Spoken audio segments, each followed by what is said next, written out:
संदिग्ध लड़के का मामला उलझ गया है। कल तक जो लड़का कह रहा था कि उसे आंदोलन में गड़बड़ी फैलाने के लिए भेजा गया है, उसने आज हरियाणा पुलिस को यह बयान दिया कि उसने मारपीट के डर की वजह से किसानों की प्रेस कॉन्फ्रेंस के दौरान यह बयान दिया था और प्रेस कॉन्फ्रेंस में कही हर उसकी बात झूठी है।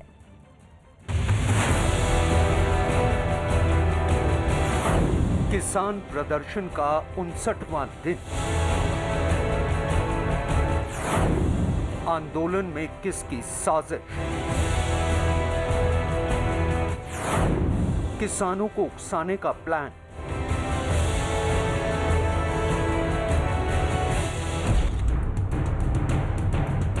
इन दोनों तस्वीरों में एक रात का फर्क है। एक तस्वीर में चेहरे पर नकाब है और दूसरी में चोटों के निशान नजर आ रहे हैं। ये एक ही शख्स की तस्वीरें हैं और दावा चौंकाने वाला। जो हमें सिखाता है वो प्रदीप सिंह है, राय थाने का एसएचओ है वो। मुझे रात को मारने के बाद दारू पिलाई उन्होंने, फिर मेरे से वीडियो बना के फिर मुझे अगले दिन वहाँ पे बिठाया। फिर मैंने एक वहाँ पे स्टोरी बनाई कि मुझे भाई पुलिस वाले ने ऐसे बोला कि भाई प्रदीप एसएचओ राय थाने का ऐसे बोला मुझे।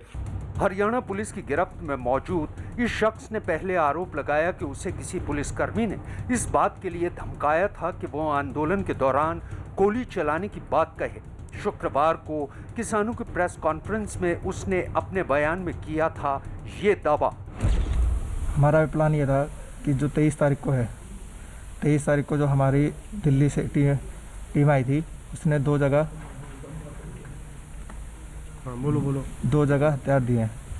बोलो, फिर से बोल देना अच्छी तरह। 2 जगह हथियार दिए हैं,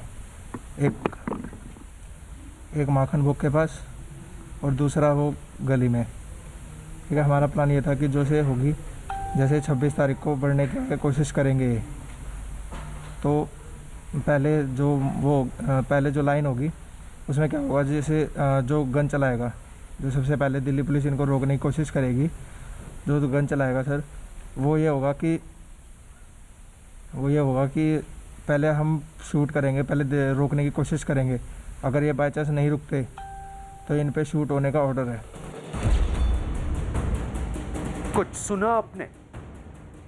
मुंह पर सफेद रुमाल लगाए और काली जैकेट पहने ये लड़का क्या कह रहा है, इससे पहले हम कुछ कहें, अब इस लड़के का ये बयान भी सुन लीजिए। दूसरी चीज़, अगर तब भी नहीं रुकते, इनके घुटनों में ऑर्डर है शूट करने का। तीसरी, जो पीछे से जो हमारी टीम होगी, राजधानी के 10 लड़के हैं, जो हमारी टीम होगी वो पीछे से शूट करेंगे। उनको, पुलिस वालों को ये लगेगा कि दिल्ली में किसान लोगों ने ये चलाए हैं। ठीक है, इसमें और चौथा प्लान, जो 26 तारीख को जो रैली होगी उसमें से आधी, जो 26 तारीख को होगी उसमें से आधी लोग घर के होंगे जो पुलिस की वर्दी में होंगे, इनको तितर बितर करने के लिए। और जो 24 तारीख से है, चार लोगों को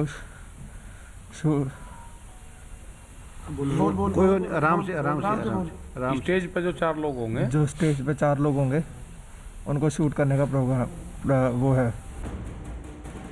दरअसल किसान नेताओं का दावा है कि उन्होंने शुक्रवार रात सिंघू बॉर्डर पर एक लड़के को पकड़ा, जिसे 26 जनवरी को होने वाली ट्रैक्टर रैली के दौरान उसमें गड़बड़ी फैलाने के लिए भेजा गया था। इससे पहले कि वो अपने मकसद में कामयाब हो पाता, वो पकड़ा गया।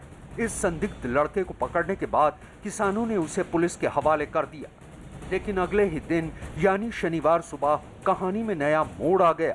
लड़के ने यह दावा किया कि प्रेस कॉन्फ्रेंस में उसने जो इल्जाम सरकार और पुलिस पर लगाए थे वो कुछ किसानों के डर से और उनके दबाव में लगाए थे। सरकार या पुलिस की इसमें कोई भूमिका नहीं है।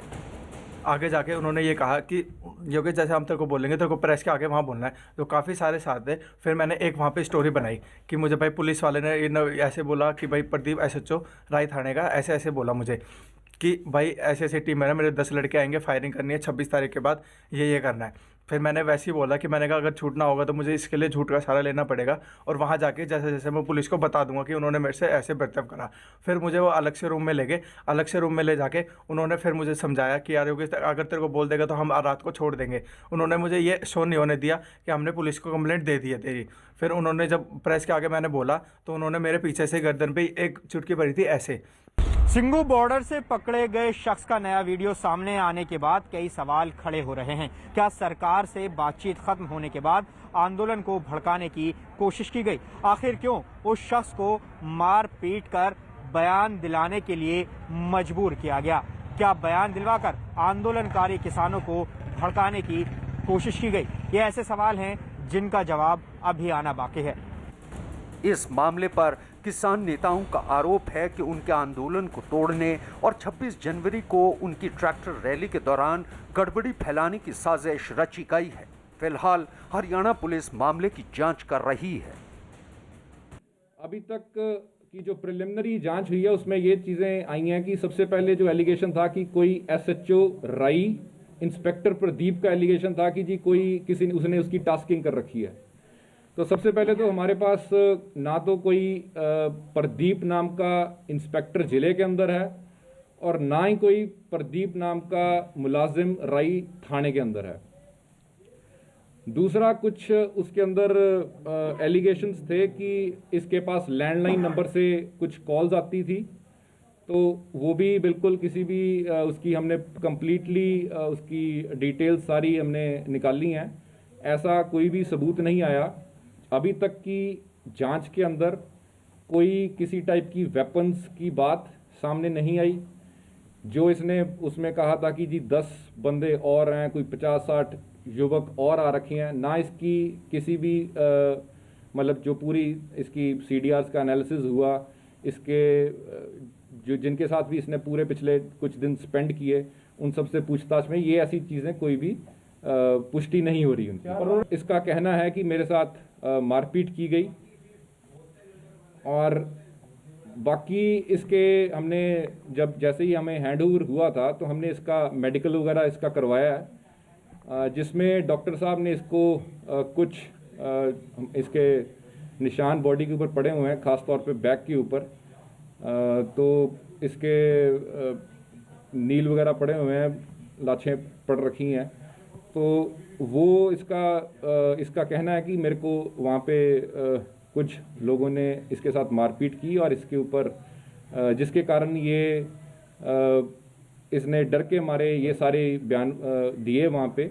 अभी तक तो ये यही कह रहा है कि मेरे को उन्होंने कुछ ट्यूटर किया, कुछ मैंने अपनी तरफ से बनाई, तो इस टाइप से ये सारी तथ्य सामने आ रहे हैं। फिलहाल योगेश हरियाणा पुलिस की न्यायिक हिरासत में है और वो इस मामले की जांच कर रही है।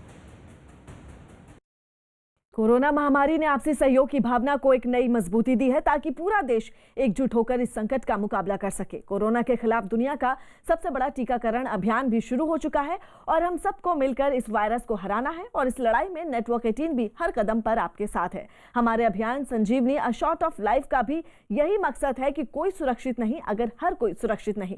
नेटवर्क 18 की इस पहल का उद्देश्य है कि हर भारतीय की वैक्सीन तक पहुंच हो। अगले कुछ दिन में हमारी ये पहल कोरोना के खिलाफ लड़ाई में जन आंदोलन बनकर उभरेगी।